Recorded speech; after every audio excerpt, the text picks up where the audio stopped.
हमारे मन में ये प्रश्न पैदा हो जाना चाहिए कि वास्तव में क्या बौद्ध समाज की संगति है या अन्य दूसरे धर्म की या दूसरी संस्कृति की संगति है।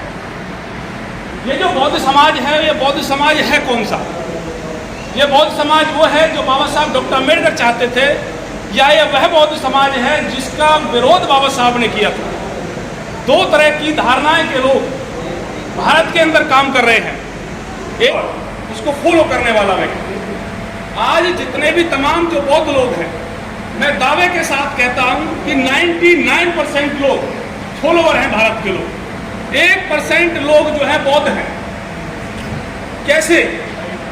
जो हिंदू व्यवस्था या बौद्ध लोग हैं या सिख लोग या ईसाई लोग हैं, सॉरी ईसाई, उस आचरण का फॉलो कर रहे हैं, उस संस्कृति का फॉलो कर रहे हैं जो उनके जीवन का उद्धार कर सके, जो उनके जीवन को सुधार कर सके।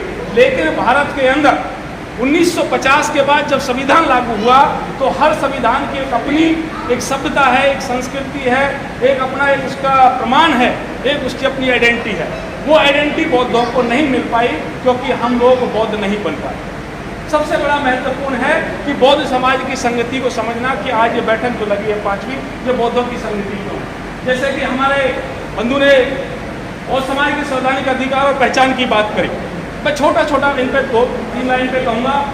सबसे पहले मैं उपासक की बात न करके मैं भिक्षु संघ की बात करूँगा। मैं यहाँ से आता हूँ। आज हमारे सामने भिक्षु बैठे हैं। कितने लोग बता सकते हैं कि भिक्षु बौद्ध है? आप लोगों को क्या लगता है कि भिक्षु बौद्ध हैं दोनों? आप बोलेंगे भिक्षु बौद्ध हैं क्योंकि इन्होंने चीवर पहना हुआ है, बुद्ध की संस्कृति को फॉलो करते हैं, बुद्ध के संस्कार को मानते हैं, आपके आचरण को मानते हैं, लेकिन वो बौद्ध नहीं, वो बौद्ध नहीं है। क्योंकि बाबा साहब ने जब 1956 में धर्मांतरण किया, अजय यहाँ पर आप लोग कानून के जानकार भी हैं, एक धर्म को बदलने के लिए, एक धर्म को छोड़ करके दूसरे धर्म में जाने के लिए आपको संवैधानिक प्रक्रिया को फॉलो करना पड़ेगा। उसके लिए 3 चीज़ों को आपको फॉलो करना होता है। सबसे होता है, सबसे पहला सेल्फ डिक्लेरेशन। सेल्फ डिक्लेरेशन यानी कि खुद का हलफनामा। आपने एक हलफनामा तैयार किया, उस हलफनामे को आपने डीसी कार्यालय में जाकर के या 2 न्यूज़पेपर नेशनल में निकाल करके अपने आप को, लोगों को ये बता दिया कि मैं आज तक इस धर्म में रहता था, लेकिन आज के बाद मेरी जो पहचान है वो इस धर्म से हो। ये सेल्फ डिक्लेरेशन के माध्यम से और न्यूज़पेपर में निकालने के बाद ही आप उसको कर सकते हैं। दूसरी प्रक्रिया है कानून का जो राजपत्र है। कानून जो राजपत्र है यानी कि न्यूज़पेपर जो गवर्नमेंट का है, उसमें आपने अपने आप को ये संवैधानिक दर्ज कराना पड़ेगा कि पहले मैं मुस्लिम था, पहले मैं हिंदू था, लेकिन आज मेरा नाम ये है या मेरा धर्म ये है, तो इस धर्म से ही मेरी आगे की पहचान हो। ये दूसरा पहलू है। तीसरा पहलू आता है, जैसे कि भारत में धर्मांतरण करने की बहुत सारे जो संगठन हैं वो काम कर रहे हैं। क्यों?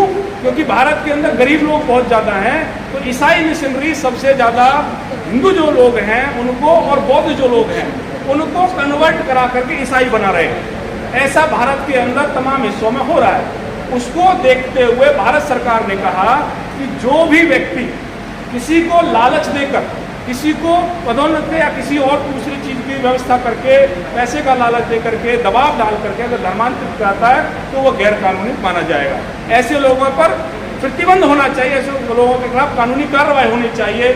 इसीलिए गवर्नमेंट ने सारे स्टेट्स में इस तरह के धर्मांतरित कानून बनाए कि जो व्यक्ति एक धर्म को छोड़ करके दूसरे धर्म में कन्वर्ट होना चाहता है, उसको अपना एक हलफनामा यानी कि एक एप्लीकेशन बना करके अपने जिला उपायुक्त को सौंपनी पड़ेगी। इसमें जिला उपायुक्त को ये सूचना देनी है कि मैं इस धर्म, इस संस्कृति में रहता था, लेकिन आज मैं अपनी स्वयं इच्छा से, अपनी बुद्धि और विवेक से, मैं किसी के बगैर दबाव के, मैं किसी के लालच के बगैर मैं इस धर्म को जीना चाहता हूँ, क्योंकि ये धर्म मेरे और मेरे आने वाले कल और मेरे परिवार के भविष्य के लिए बहुत ज़्यादा महत्वपूर्ण है। इसलिए मुझे आज के बाद इस धर्म में जीने की मान्यता जो है दी जाए। चाहिए हमें अपना वो बीता हुआ जो हमारा वक्त बिल्कुल ही सुनसान कर दिया, अब वो वक्त हमें नहीं चाहिए। हम अपनी अलग दुनिया में पहचान रखते हैं, वो हमें लौटानी चाहिए पड़ेगी। इस देश के राजनीतिक लोगों को इस प्रतिनिधित्व सिखों के हैं, इवन और कास्टों के और धर्मों के भी होंगे, लेकिन उनके बारे में मुझे ज़्यादा नॉलेज नहीं है। बट मेरा नहीं है, मुझे मेरा प्रतिनिधित्व चाहिए। अपनी जीवन संगनी को रखवाल कितना पसंद करेंगे? तो ये बड़ी शर्म की बात है कि हम लोग बौद्धिक आचरण से शादी करने के बाद भी जम से कर ली और कानूनन हिंदू है तो वो गैर कानूनी साबित हो गई। तो इसके लिए हमें बड़ी गहनता से सोचकर कानूनन बौद्ध बनने की दिशा में आगे बढ़ना होगा और उसके बाद बौद्धिस्ट पर्सनल लॉ की मांग करनी होगी।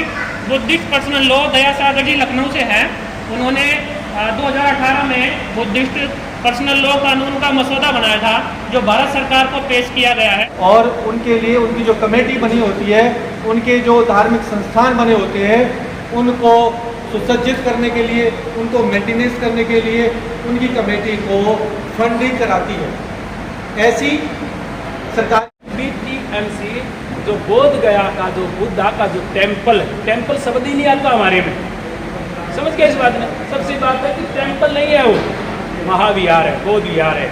तो ये सबसे पहले तो नाम ही गलत है, इसको चैलेंज करते हैं, अब हम नहीं रहने देंगे इसको। अब तक क्यों नहीं हो पाया इस पर, हम नहीं इस पर चर्चा करेंगे, लेकिन आज हम इसको टेम्पल नहीं रहने देंगे। टेम्पल शब्द जो है ना एक दूसरी भाषा का शब्द है, उसको हम अपनी भाषा में लेके आएंगे। सबसे पहले तो ये टेम्पल चेंज खत्म हो, एम का मतलब है मैनेजमेंट कमेटी, तो यह कमेटी खत्म हो, हम इसको नहीं चाहते, इसको निरस्त हो। तो इसको निरस्त करवाने के लिए ये है महाबोधि विहार का 17 सितंबर 2024 को इसको आज़ाद कराने के लिए पटना के अंदर, बिहार के अंदर जो हमारी ये धरोहर है, तो उसकी राजधानी बिहार की जो है क्या है, पटना। पटना में एक रैली करने जा रहे हैं जिसकी संख्या हम कोशिश कर रहे हैं कि 5 लाख से ऊपर हो, लेकिन 5 लाख लिखने का काम किया है तो उसको लिखा हुआ झूठा मत होने देना, ये आप सबकी जिम्मेवारी, ये मेरी अकेले की नहीं है, ये आप सबकी जिम्मेवारी बनती है। कि इसके ऊपर 5 लाख लिखा हुआ है तो 5 लाख से ज़्यादा हम कैसे पहुंचा पाएँ? पूरे देश से आना है, लेकिन पूरे देश में हरियाणा सक्षम प्रदेश माना जाता है, पूरे देश में हरियाणा सक्षम प्रदेश माना जाता है। तो हरियाणा से यदि हम सबसे ज़्यादा संख्या पहुंचा दें तो क्या होगा? आप लोगों का नाम होगा और आपका काम होगा।